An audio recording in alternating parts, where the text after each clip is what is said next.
Major support for Do the Math has been provided by Chevron, the Kern County Superintendent of Schools, Edison International, Valley Strong Credit Union, California Resources Corporation, Bakersfield West Rotary Stroop Family Foundation, Panama Buena Vista Union School District, Bakersfield City School District, Kern High School District, and AC Electric Company, with additional production assistance provided by these supporters of education in Kern County and throughout the state of California.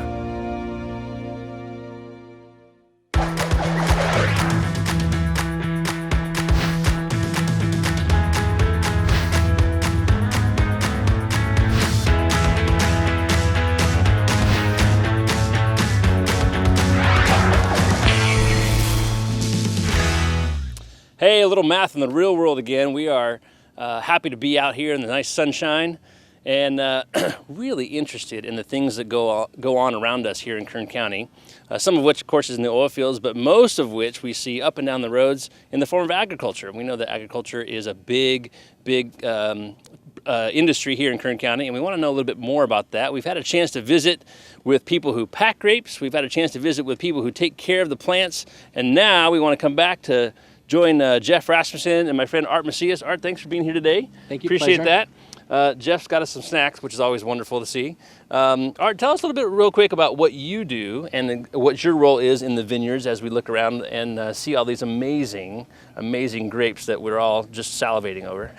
Basically what I do here is a vineyard manager, of course, Okay. and kind of oversee all the operation, tractor drivers, PCAs, labor management. Right. And mainly it's labor management. It takes a lot of hours, it takes a lot of manpower to grow a vine, and not just basically grow it, but also to do all the stuff that we need to do, thinning, pruning it, packaging. Right. And most of the time, most of our time, my time is really concentrated on that. PCA, Jeff does always a good job. He takes care of his end. Then we have another gentleman, Hubert Basurto, and he does all the tractor driver and all that. And Neftali, and he runs all the labor. But of course, I oversee everything, but mainly taking care of the vines and looking at basically all the labor management, like I said, pruning, packaging, thinning. Right, and there's so much involved in that. We got a chance to talk a lot to Jeff last time about the individual things you can do either for a soil deficiency or for a pest that comes along, and there's obviously lots to do. And it's not just during harvest, right, Jeff? Right. I mean, there's things to do preventatively in the off season so that major problems don't happen in the future, right? Right, and we work together. So I'm looking at the pest, the disease, that's identified. But what we do is we work together, working with the labor to reduce the increase of conditions. So when Art prunes it and does a horticulture side of it, we get more air movement to the vine, more light. And so we work together trying to figure out how do we increase the crop without doing too much work, but we got to do what's best for the crop. And that's where we have different set of eyes that we're looking for specifically, but we come together and make the crop as best we can. Right, and part of our discussion earlier was when you go to the grocery store, there's the fruit, right? And it must be super easy to grow because we see it all over the place, but it is not. And it is very time intensive, very labor intensive, and you got to make sure all those components work. Again, not just during harvest season, but during the off season so they can prune up the vines and make sure they're ready for next year. Can we take a look at a couple things that have happened here recently? We know that your crew's already been through the vines once and they picked it once. Yes. But as we go through, we can see there's still a lot of fruit on the vine, right? So when are they going to come back and pick again? So what we do here is that we, like you said, we made a pass already through here. Yeah. And basically what we're looking for is, color, of course. This is a red variety. Right. So we're waiting for 100% color. Right. So we made a pass here about 2 weeks ago. I'm looking at coming back here probably at the end of this week. Okay. Also, it's also market driven too. So, if they're asking for reds, we got to go in there and pick them. If they're not asking, then we give it a little bit more time. But also at the end of the day, we got to do what's right for the fruit. Yeah. And so, we came in here, picked it already. As you can see a little bit of, like this area, there's hardly nothing, so some vines are picked a little bit heavier. Some areas are picked a little bit lighter. It just all depends.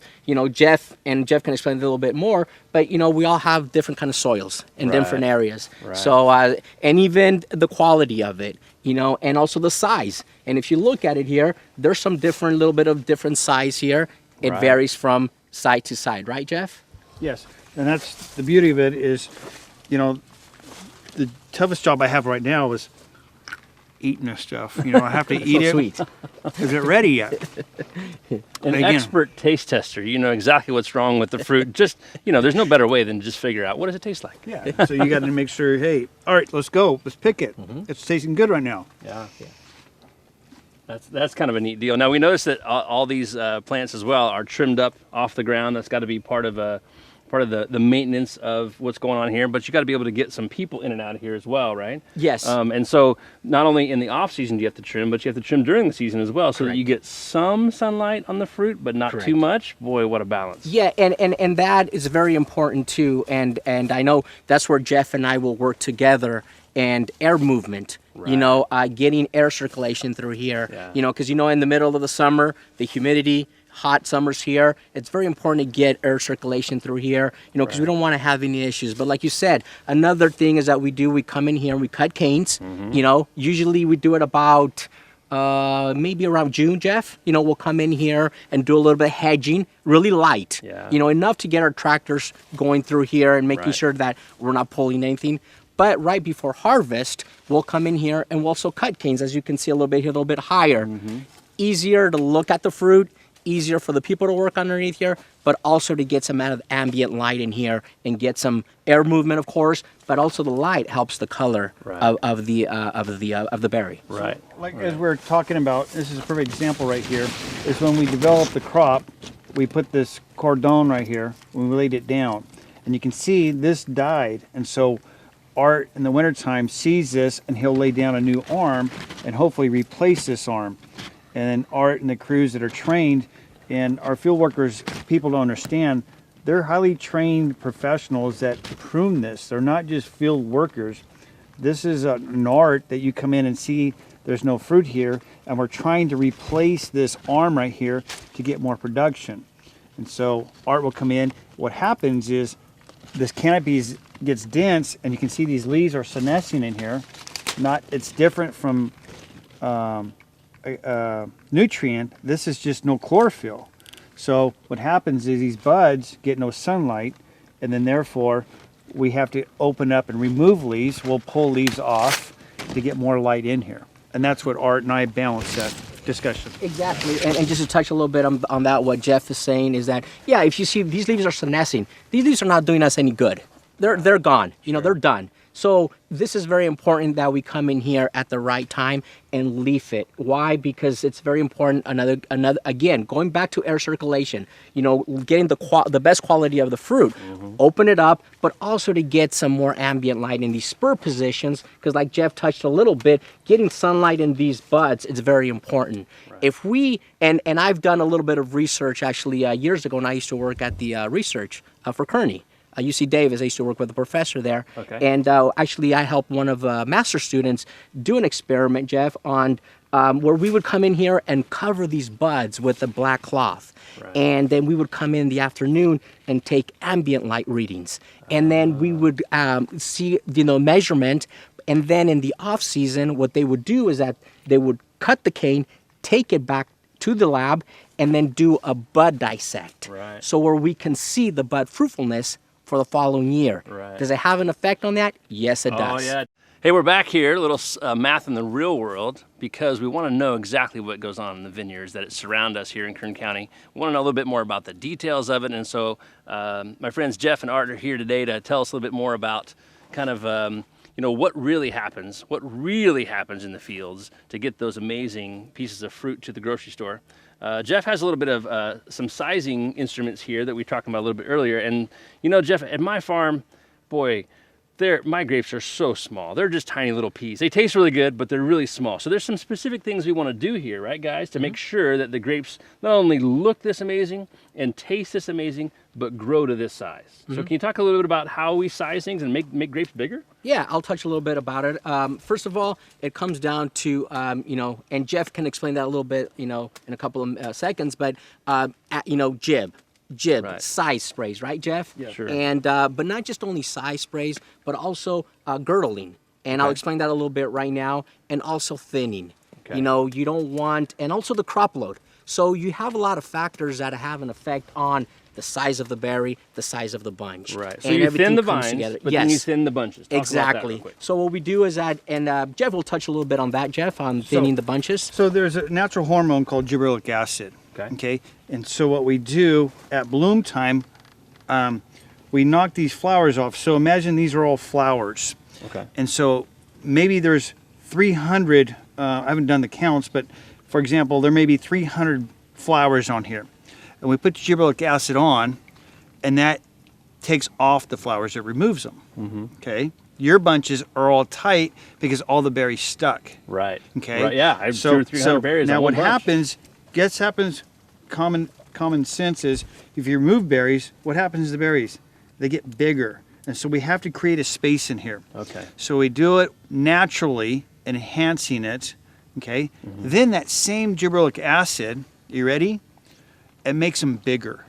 Okay. Wow. And so what it does is it multiplies the cells. Okay. Okay. And when the berries get a little bit bigger, science is awesome, and it's Yeah. math. And so what we do is then we put on that, and the magical part is they're all different. And so some of it we are measuring as low as 3/4 of an ounce. So we have to use a syringe like a veterinarian does. Yeah. And we measure that out using a syringe, and we put that in 600 gallons. And that's so it's just a little bit, Just very a tiny bit. yeah. Yeah. And then so some of it we go 3/4 of an ounce, some of it's an ounce, Right. some of it's an ounce and a half, and others we put on 5 or 6 ounces. Wow. And so each crop and variety is different. And so Yeah. Art's gonna have to talk about physically. Okay. And physically, what we do to make these things bigger. Exactly. So what we, like Jeff talked about the jib, coming in, we're doing a jib spray. As it is, you get natural shatter already, right, Jeff, on a bunch. Regular you get natural, but it's not going to be enough. So we come in, do some of that, shatter, with gibberellic acid, and then of course we'll do the sizing. But at the same time, the jib, it's not going to work all the time, especially on certain varieties. There are varieties that are very difficult to shatter, and there's other varieties that it's very easy. Right. That's where we come in. We bring people in as labor, and what we'll do is that either we'll tip the bunch or we'll work the bunch. Okay, And so for instead of example- having a big, long bunch that Exactly. goes all the way down here, we Yes. tip off the end. And this is a perfect example here of this bunch Okay. that was not tipped, and sometimes, there's right. so much fruit, the people will tend. And here's a very good example of a bunch not being tipped. And what do I mean by tipping? Is coming in and maybe we'll give the people a certain measurement. Okay. We'll give them either a clipper length, to make it easier for them, Right. or we'll give them, maybe 4 or 5 shoulders, and we'll tell the people to tip it there. Mm-hmm. Why? Because we see that the bunch is actually very tight, so we need to loosen it up a little bit Yeah. so we can get the size. Right. Because if not, we're all just hurting ourselves by leaving the whole bunch, like you see this one. Sure. You know. Sure. And that makes it really hard to put in a bag, too, right? Exactly. I mean, that's a really big bunch of grapes, which is wonderful to eat, but you got to get it to a customer. And also in a red variety, you're also going to be fighting not only size but color. right. The more berries you have in a bunch, well, guess what? You're going to have The less more red. less red you're going to have. Exactly. There you go. That's yes, right. sir. Yep. And the other thing too that we do is that we'll come in here and we'll thin them, Yeah. with our clippers, and then he touched a little bit about the sizing. Right. And then there's another way of And sizing. so you can test how big they are and how small they Exactly. are and know when to cut them, right? Hey, we're back here with a little math in the real world out here in the vineyards, which is a beautiful place to be on this gorgeous morning. We want to know a little bit more about how to make these grapes not only delicious, but really sized right. And in the last segment, we talked a little bit about trimming the bunches, right, to make sure that they have enough room to grow. We talked a little bit about gibberellic acid, making sure that the right nutrients are there to not only shatter, but to be able to make them grow bigger, right? And I know that there's one or two other methods that we can use to make grapes grow bigger. One of them is girdling, maybe a couple other things. Talk about those, Art. Tell us what else we can do to make these grapes nice and big. Yeah, so another method that we use for sizing, and on certain varieties, not all varieties, of course. Some varieties don't react very good to a girdle. Some varieties do. Right. For example, just across the avenue from here, we had another variety that this block here we did not girdle. Another one we girdled, and we saw the difference. I mean, okay. and that has a very effect on it, not just far as quality, but also as packaging, versus ones, number twos, and number threes, one being your top. Okay. What's the girdle? Yeah, so And tell what us are you about the talking girdle. But a little bit of girdle. So what we do here is girdle is we come in here with the knife, and unfortunately I don't have a knife to show you, but we'll come in and girdle the trunk, and that means to basically cut around the edge, exactly. right? So a girdle is if you can imagine a knife, but you have two knives together, and what we do is that we just come in and girdle around the whole trunk. It's the bark, and what it does, Jeff, you can explain a little bit what it about does that. So in here, underneath this bark, is the cambium layer, and so you have the phloem, which takes the water, and the xylem. Xylem takes the water and goes up the tree, and that supports the water. That's the highway for the water. Okay. The phloem, it's his sister and brother. The phloem goes up and down. The xylem goes up, and the phloem goes both ways. So it takes the sugars both from the roots and to the trees and transports back both ways. Right. So what we do is we want to shut off the phloem. So that no sugars go back down. That's right. Yeah. And then all the phloem, all the sugars up in the plant stay up there, and then we get this sizing of sugar. Right. And it's the trick is when we make this cut and the width of it is not to kill the vine. Sure, that's a really delicate process. Yes, So and that's that's- another labor part for you, right? You have to have some experts Exactly. not only trimming, but boy, and that's these a and delicate deal. and these are people that know, and these are people that have done it through years, Right. and they know how deep to go. And a very good example is that whenever they make the cut, if you see a little bit of that whiteness on it, you can tell that they're going a little too deep. Okay. And what we do is we'll have a supervisor come and check and just make sure that they don't go as deep, because they'll cut they'll end up killing the vine. It's just like us. If we cut our arm off, we get that main artery, we're going to bleed to death. Something Sure. similar to this, Yeah. where we can only make a very cut. If you cut here, it's not going to be as much, but if you go deeper, you can get an artery, you can Right. bleed to death. Same kind of concept with it. You don't want to go too deep, because then you will kill that main source of Yeah. water, and sugars moving up and down, and end up killing the vine. Right, and that's a bad deal. Now, I want to make sure that we get to this, because Jeff, last time we talked a little bit about how students get involved in doing what you do, and you love your job. We know that part. You're not coming to work, you're coming to fun every day. Art, tell us a little bit about how students get involved in what you do. What kind of things did you take in school? How did you get involved in being in agriculture? Because it wasn't always your plan, right? And it wasn't always my plan. I grew up in a farm Okay. and working out in the fields, but I never really thought that I was going to end up in agriculture. Yeah. The only thing that I do remember is when I would see PCAs like Jeff, Yeah. they would come out to the field and look, and I always wonder what they would be doing. Sure. And but of course I was in there picking apples, picking grapes, thinning, doing all that hard labor, Right. but never really thought that I was going to get involved until finally I met a gentleman from Los Baños. He was a PCA, Okay. and I just started following him one day, and he was out checking traps for codling moth, which is a codling moth, which is a worm for apples. Okay. And so I just kind of followed him, and then he goes, "You know what? I'm going to give you a summer job." And Oh, my good job deal. was to go out there and check traps. Yeah. So I kind of got hooked on that, And I that kinda had to take liked- some math, right? You had to do some math out there. You I had had to do math. Yes, I had to take counts. Very Lots of important. counts. Counts are very important. Why? Because you know when the next cycle is. Yeah. And so that was very important for him, that I make sure that I got the right counts and give him that, so he knew when this next cycle Right. went to spray for the next time. Sure. So And you that's never how I know. got involved. Gosh, you never know where things are going to lead you, right? I Never. mean, heck, maybe I'll give up teaching someday and come be a farmer with you guys. Really appreciate your time today, guys. Learned a ton. We might even have to come back one more time, because they're just learning so much here about how things go on, what I call behind the scenes, not at the grocery store, but where we actually make things happen.